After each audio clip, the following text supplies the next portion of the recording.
These are figs. By the end of this documentary, I'll have you all wearing one of these for clothing. That's what sustainability is all about. Adjusting your wardrobe. Gucci can no longer sustain its industry. We're heading back to the basics. Right there. I'm gonna need a bigger leaf.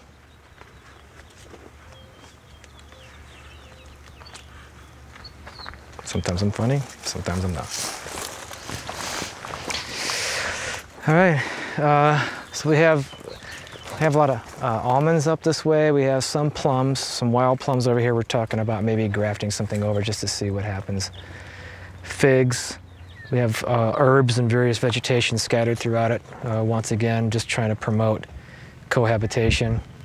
It just helps share nutrients, share shade, symbiotic relationships.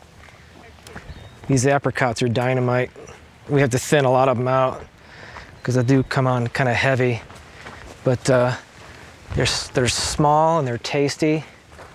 And the idea is to serve these in the tasting room. A little bit of local goat cheese, a little almond on top with a little slightly toasted apricot half. It's pretty badass. A little swig of wine, a little nap. It's a shot in the dark as far as what we put in here, not really knowing what would grow well, kind of guessing, but good guesswork. This whole, another one of those synchronous events. I studied a lot of sacred geometry. Sacred geometry may be understood as a worldview of pattern recognition, a complex system of religious symbols and structures involving time and space and form. According to this belief, the basic patterns of existence are perceived as sacred. It is considered foundational to building sacred structures. By studying the nature of these patterns, forms, and relationships, and their connections, insight may be gained into the mysteries, the law, and the lore of the universe.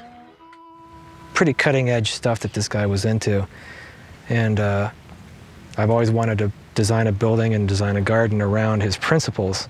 All this rock is from this spot. It's just been harvested from this ground and redistributed.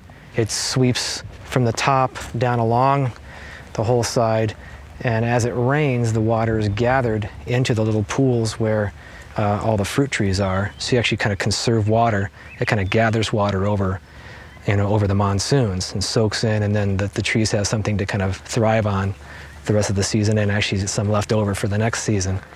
I think the principles work. Clearly, these things are thriving. We don't use that much water over here at all because it conserves what water does come in the monsoons. And then we augment with drip irrigation.